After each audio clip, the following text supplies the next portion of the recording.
Doctor, मैंने तो पेट भर के खाना खाया था, फिर सिर्फ 2 घंटे बाद मुझे फिर से भूख क्यों लग गई? अगर आपने भी कभी ये महसूस किया है, तो हो सकता है आपने खुद को ही ब्लेम किया होगा कि शायद मेरी विल पावर कम है या शायद मैं कंट्रोल नहीं कर पाता। लेकिन आज के वीडियो के बाद हो सकता है आप अपनी भूख को एक बिल्कुल नए नज़र से देख पाएंगे। सबसे पहले मैं आपसे एक सवाल पूछती हूँ। अगर किसी आदमी के बैंक अकाउंट में 10 करोड़ रुपए पड़े हो, लेकिन उस वक्त उनकी वॉलेट में सिर्फ 20 रुपए हो, तो क्या वो कॉफी खरीद सकते हैं? नहीं। क्यों?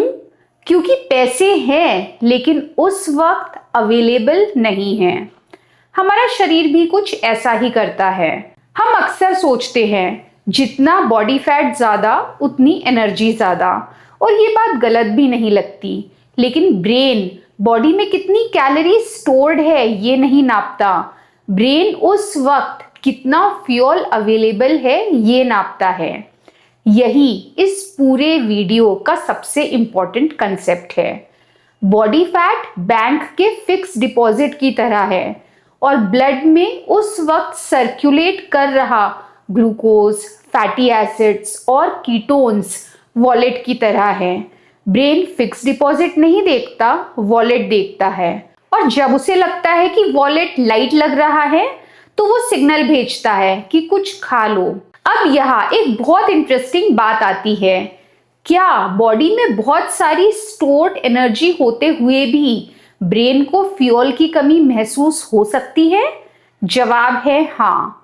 शरीर एनर्जी से भरा हुआ हो सकता है, लेकिन उस वक्त ब्रेन को अवेलेबल फ्यूल कम लग सकता है। मैं इसे एक लाइन में कहती हूँ, बॉडी रिच है, लेकिन ब्रेन उस मोमेंट में फ्यूल का पुअर है। और इसी कंसेप्ट को समझने के लिए रिसर्चर डेविड लुडविग और उनकी टीम ने एक बहुत इंपॉर्टेंट क्वेश्चन पूछा। क्या सेम कैलोरीज खाने के बाद शरीर में अवेलेबल फ्यूल भी सेम रहता है? उन्होंने देखा कि जब लोग हाई कार्बोहाइड्रेट डाइट पर थे, तो मील के कुछ घंटे के बाद सर्कुलेशन में अवेलेबल मेटाबॉलिक फ्यूल कम था। ध्यान दीजिए, कैलोरीज गायब नहीं हुई थी, वो बॉडी में ही थी, लेकिन ब्रेन के लिए उस वक्त कम अवेलेबल थी। अब सवाल है, अवेलेबल फ्यूल कम क्यों हुआ? और यहाँ इंसुलिन का रोल आता है। जब मील्स के बाद इंसुलिन बढ़ता है, ग्लूकोज स्टोरेज की तरफ जाता है और स्टोर्ड फैट से फ्यूल रिलीज कुछ देर के लिए कम हो जाता है। यानी एनर्जी बॉडी में है, लेकिन सर्कुलेशन में अवेलेबल फ्यूल कम हो सकता है। अब इमेजिन कीजिए, आपने एक हाई ग्लाइसेमिक मील खाया, ब्लड शुगर जल्दी बढ़ा, इंसुलिन भी काफी बढ़ गया, और कुछ देर बाद खाना इंटेस्टाइन से एब्जॉर्ब हो गया, लेकिन इंसुलिन अभी भी काम कर रहा है, ग्लूकोज को स्टोर कर रहा है, फैट रिलीज को रोक रहा है, कीटोन प्रोडक्शन को भी दबाए हुए है, और धीरे धीरे सर्कुलेशन में अवेलेबल फ्यूल कम होने लगता है। सबसे पहले इस बात का एहसास आपको नहीं होता, बॉडी को होता है, और ब्रेन रिस्क लेना पसंद नहीं करता। वो ग्लूकोज डेंजरसली लो होने के इंतजार में नहीं रहता। जैसे ही उसे लगता है कि फ्यूल की डायरेक्शन ठीक नहीं जा रही है, वो एक्शन लेना शुरू कर देता है। इसीलिए रिसर्च ने दिखाया कि ग्लूकोज का हल्का सा डिप आपको भूख महसूस होने से पहले ही शुरू हो जाता है। यानी पहले बायोलॉजी बदलती है, उसके बाद फीलिंग आती है। ब्रेन को पहले पता चल जाता है, आपको कुछ मिनट के बाद। और सिर्फ इतना ही नहीं, जब ब्रेन को लगता है कि फ्यूल कम पड़ रहा है, तो एक और हार्मोन एक्टिवेट हो जाता है, एड्रेनालिन। बॉडी को लगता है फ्यूल बचाना है और जल्दी ढूंढना, दोनों जरूरी है। और इसी वक्त आपको सैलेड या स्प्राउट्स याद नहीं आते। ब्रेन जल्दी एनर्जी देने वाले फूड्स को प्रायोरिटी देना चाहता है। ये सिर्फ क्रेविंग नहीं है, ये सर्वाइवल बायोलॉजी है। इसी बात को और अच्छी तरह समझने के लिए डेविड लुडविग ने एडोलेसेंट्स में एक और स्टडी की। इसमें कैलोरी सेम थी, प्रोटीन सेम था, फैट सेम था, फाइबर भी सेम था, खाने की पैलेटेबिलिटी भी लगभग सेम ही रखी गई थी। सिर्फ एक चीज बदली गई, ग्लाइसेमिक इंडेक्स। और फिर रिसर्चर्स ने देखा कि हाई ग्लाइसेमिक मील के बाद बच्चों ने मीडियम ग्लाइसेमिक मील के कंपैरिजन में 53% ज्यादा खाया और लो ग्लाइसेमिक मील के कंपैरिजन में 81% ज्यादा। सोचिए, अगर सिर्फ कैलोरीज ही सब कुछ होती तो ये डिफरेंस आता ही क्यों?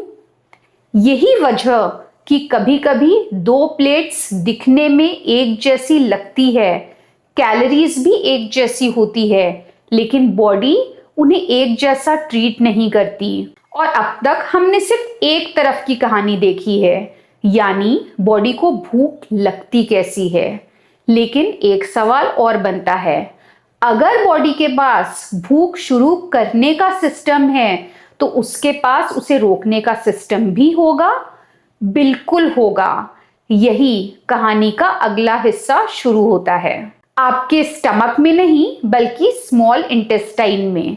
जब खाना स्मॉल इंटेस्टाइन में पहुंचता है तो वहां कुछ खास सेल्स होते हैं, इन्हें एल सेल्स कहते हैं। ये सेल्स सिर्फ खाना पास होते हुए नहीं देखते, ये उसे एनालाइज करते हैं। प्रोटीन, फैट, कार्बोहाइड्रेट, हर मील इन सेल्स के लिए एक इंफॉर्मेशन है। और फिर ये एल सेल्स एक हार्मोन रिलीज करते हैं, GLP-1। GLP-1 स्टमक को कहता है थोड़ा धीरे खाली हो, और ब्रेन को कहता है मील आ चुका है, अब धीरे धीरे खाना बंद किया जा सकता है। ध्यान दीजिए, स्मॉल इंटेस्टाइन सिर्फ डाइजेशन नहीं करता, वो ब्रेन के साथ बात भी करता है। हर मील स्मॉल इंटेस्टाइन और ब्रेन के बीच एक कन्वर्सेशन शुरू करता है। अब एक बहुत इंटरेस्टिंग स्टडी देखते हैं। रंगनाथन और उनकी टीम ने लीन इंडिविजुअल्स और ओबेस इंडिविजुअल्स को कंपेयर किया।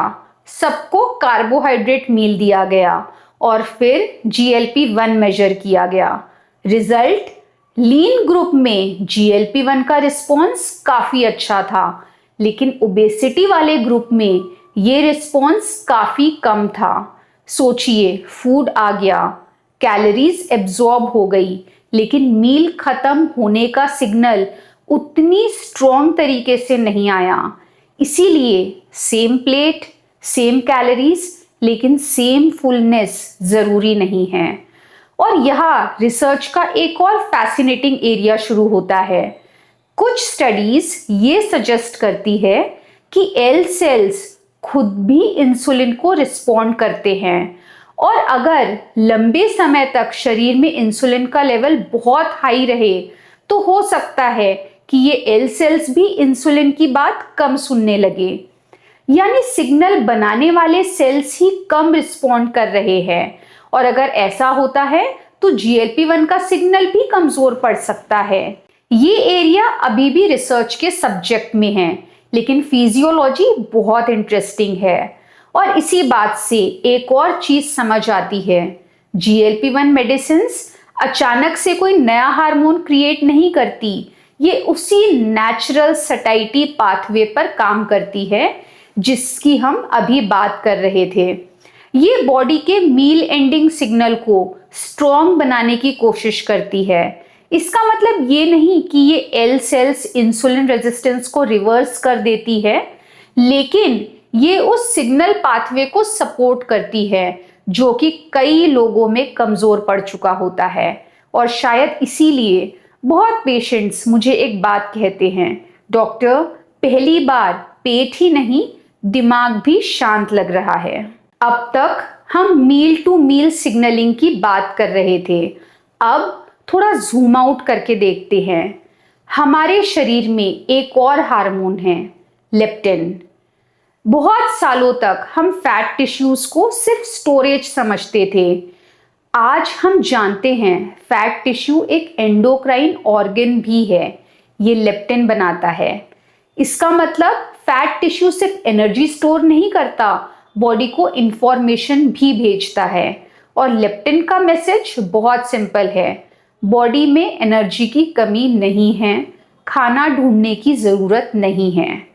लेकिन ओबेसिटी में अक्सर लेप्टिन कम नहीं होता, बहुत ज़्यादा होता है। फिर भी भूख रहती है। क्यों? क्योंकि प्रॉब्लम सिग्नल भेजने में नहीं होती है, प्रॉब्लम सिग्नल सुनने में होती है। मैं इसे एक लाइन में कहती हूँ, सिग्नल लाउड है लेकिन रिसीवर सुन नहीं रहा। इसी को हम कहते हैं लेप्टिन रेजिस्टेंस। और सिर्फ लेप्टिन ही नहीं, इंसुलिन भी ब्रेन के अंदर जाकर काम करता है। इंटरेस्टिंग बात यह है कि कुछ स्टडीज में जब इंसुलिन डायरेक्टली ब्रेन तक पहुंचाया गया तो लोगों ने कम खाया, फूड का रिवॉर्ड भी कम हुआ। यानी इंसुलिन सिर्फ मसल्स और लिवर से बात नहीं करता, ब्रेन से भी बात करता है। और अगर ब्रेन इंसुलिन की बात कम सुनने लगे तो सिर्फ भूख ही नहीं लगती, हाई एनर्जी फूड की अट्रैक्शन भी बढ़ सकती है। अब पूरी पिक्चर एक साथ देखिए। सिर्फ 2 घंटे बाद लगने वाली भूख एक ही वजह से नहीं आती। कभी अवेलेबल फ्यूल जल्दी कम हो जाता है, कभी GLP-1 का सिग्नल कमजोर था, कभी लेप्टिन की बात ब्रेन ने नहीं सुनी, कभी ब्रेन इंसुलिन को अच्छी तरह रिस्पॉन्ड नहीं कर रहा था। ये सब एक दूसरे से जुड़े हुए सिग्नलिंग सिस्टम्स है।